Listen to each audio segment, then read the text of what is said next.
Tuan-tuan tengok ya, ayat-ayat Quran yang telah diberikan kepada kita hari ini berada dalam keadaan sudah ada barisnya, sudah ada, maknanya senang dibaca, betul tak? Senang dibaca.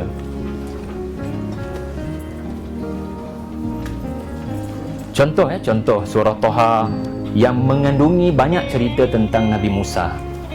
Ya, kita boleh, untuk makluman, yang saya kompilasikan kepada anda ini adalah semua surah-surah dan semua cerita Nabi Musa yang ada dalam surah-surah berkenaan.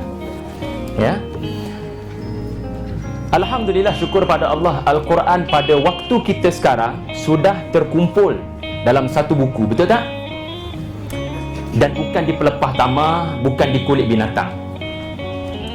Dan tulisannya juga sudah dipermudahkan dalam bentuk rasam Osmani dan ada baris. Tapi dulu tuan-tuan, zaman para sahabat, cuba tengok contoh surah Toha dalam gambar ni. Boleh baca tak? Dikatakan ini Quran yang paling tua, tetapi pihak Turki sanggah mengatakan Quran di dalam muzium mereka lebih lama, dan ini pun masih banyak dipertikaikan. Tapi ambil kalau kita ambil pendirian, kalaulah ini benar, ini Quran yang lama, kalaupun tidak paling lama. Contoh surah, cuba baca tuan-tuan, 1, 2 mula. Sorry, saya tak nampak laser saya. Ada bateri backup. Boleh baca ke? Toha, nampak tak kat mana? Toha ma anzalna alaikal qur'ana litashqa. Satu soalan, nampak ke tidak? Kedua, bacaan tu betul ke tidak? Sebab tak ada baris. Nampak tak nampak tu satu hal lah. Kedua, betul ke tidak betul bacaan sebab hurufnya tidak bersambung. Dia tidak sambung dengan mudah. Dan persoalan yang paling mencabar, persoalan ketiga, pertama, nampak tak nampak. Kedua, baca betul ke tidak. Yang ketiga paling best, faham ke tak? Kalau faham pun tidak, jauhlah lagi persoalan keempat, berkesan ke tidak. Tapi inilah yang melahirkan generasi Sayyidina Umar. Menangis dengan surah ni, masuk Islam dengan surah ni. Tapi hakikatnya, orang yang faham bahasa Arab, mereka boleh memahami. Poin saya tuan-tuan, syukur pada Allah, kita telah dipermudahkan oleh perjuangan para ulama dahulu. Dengan mudahnya saya compilkan kepada tuan-tuan cerita Nabi Musa dalam 22 muka surat yang difotostatkan ini. So segala cerita Nabi Musa ada dalam handout ini. Namun ibarat masuk pawagam, kita tengok cerita 3D. Kita beli tiket 3D Avengers contohnya, kita semangatlah 3D kan. Masuk pawagam, kita baru perasan kita je tak ada spek. Apa jadi? Sakit mata tuan-tuan. Filem yang sepatutnya the best experience, 3D ada beza dengan biasa punya filem, menjadi azab pada kita dalam pawagam. Sebab sakit mata. Haji-haji tak biasa benda ni kot. Tetapi anak-anak muda biasalah mana ni. Jadi tuan-tuan, filem yang paling hebat persembahannya, tetapi kerana tak pakai spek mata 3D, useless. Demikianlah Al-Quran. InsyaAllah tuan-tuan, saya akan jadi facilitator, bantu tuan-tuan macam mana saya akan buktikan hatta 2 perkataan, 3 perkataan sekalipun ia sudah memberikan suatu mukjizat untuk kita memahami cerita Nabi Musa tepat dan selari dengan fakta sejarah yang ada. So, pastikan spek mata kita pakai itu benar-benar boleh menyebabkan kita nampak Al-Quran sebagai penyelesaian masalah kita, bukan sebagaimana yang ditegur dengan tegasnya oleh Syekh Nu'man tadi tu. Ya, pakai spek mata supaya kita nampak Al-Quran seperti bunga. Bunga kita pasti nak ambil bau. Bunga pasti kita nak petik, bawa balik, atau sekurang-kurangnya nampak bunga kita rasa tenang. Kalau nak banding dengan bunga palsu kan, bunga original ni kalau kita bukan setakat nampak bunga, tapi kita nampak taman bunga, kita berada di taman bunga, subhanallah, kita dapat rasa kesegarannya. Hari ini, adakah kita nampak Quran, kita rasa something dalam hati? Nampak je Quran, tak buka lagi. Nampak je Quran, tak buka lagi, dah rasa something. Lepas sembahyang Zuhur kejap lagi, ataupun lepas sembahyang Asar kejap lagi, ada tak rasa something tak kena hanya kerana tak belik Quran, tak baca satu muka surat? Kenapa Ramadan boleh buat, Syawal tak boleh buat? Jadi tuan-tuan, ini adalah permulaan untuk supaya saya nak mengucapkan tahniah pada anda memilih untuk hadir seminar ini untuk mendekati mukjizat yang sangat hebat ini, insya-Allah. Tuan-tuan, biasa dapatkan sambung surat macam ni?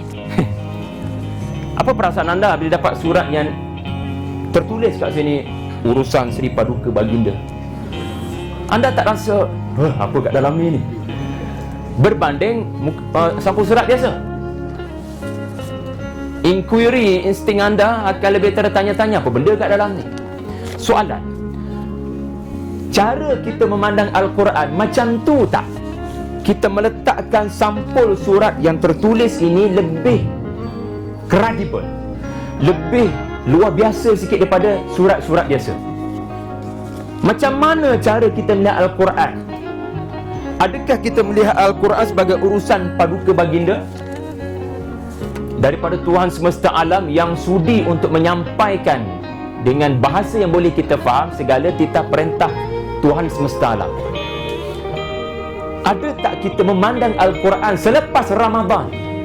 Selepas Ramadan, dalam Ramadan tak payah pelik, tapi selepas Ramadan, ada tak kita memandang Al-Quran sebagai mukjizat yang lebih powerful daripada segala mukjizat? Dan mukjizat Al-Quran adalah mukjizat ilmu, dan tuan-puan hadir untuk mendekati mukjizat ini, insya-Allah.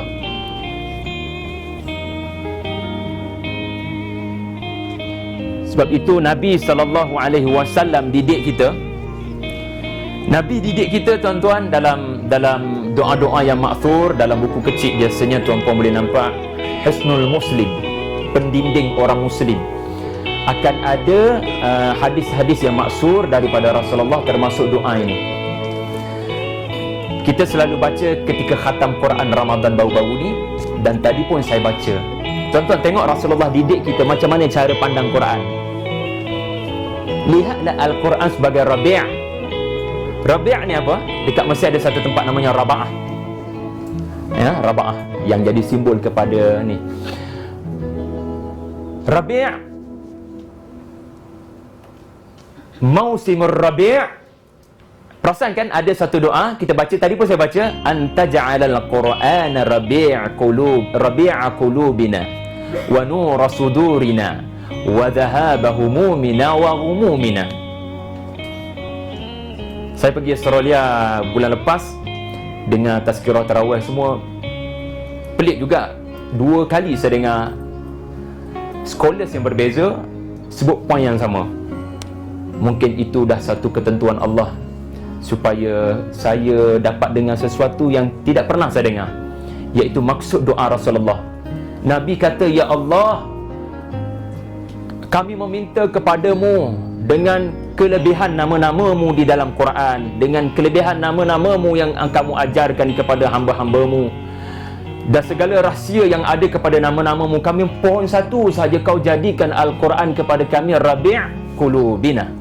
Rabi' ni tuan-tuan, Mausimur Rabi', musim bunga. Rabi' musim bunga. Artinya Rasulullah didik kita, bila kamu tengok Quran, bila kita tengok Quran selepas Ramadan khususnya, cuba tengok Quran itu seperti bunga. Tuan-tuan, puan-puan, sebelum musim bunga, musim apa? Biasa belajar di overseas kan? Saya ada dengar-dengar tadi ada yang belajar di overseas, yang berada dalam cuaca 4 musim. Sebelum musim bunga, musim apa? Musim sejuk. Musim sejuk ni tak ada tanaman boleh hidup kecuali beberapa sahaja. Semua pokok mati, tidak boleh menjalankan fungsi. Tetapi akan datang selepas itu musim bunga. Daripada kematian kepada kehidupan, dan itulah hati kita. Rasulullah didik kita, Quran ini sepatutnya Rabi', bunga yang mekar, segar, muncul dalam hati kamu. Artinya Rasulullah mahu hati yang mati dihidupkan dengan Quran. Macam mana cara kita baca Quran boleh menghidupkan hati kita, sehingga kita dapat menangis, kita dapat menghayati, dan kita dapat melihat kehidupan yang biasa secara luar biasa.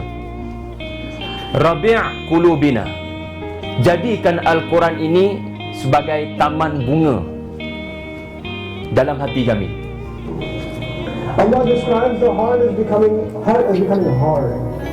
Becoming hard. Why? Because Allah says that the people became like the people of the book. What does that mean? They read the book, they recite the book, but they have no clue what's in it. There's no clue what's in it. They don't get it. They don't come to it to soften their heart. They don't come to it to talk to Allah. They don't have with it what they should have. لا ينتفعون منهما من شيء. The Rasul says sallallahu alayhi wa sallam, these people will not benefit nothing from it. بأيديهم التوراة والإنجيل. They have Tawrat and Injil in their hands, but they don't benefit from it.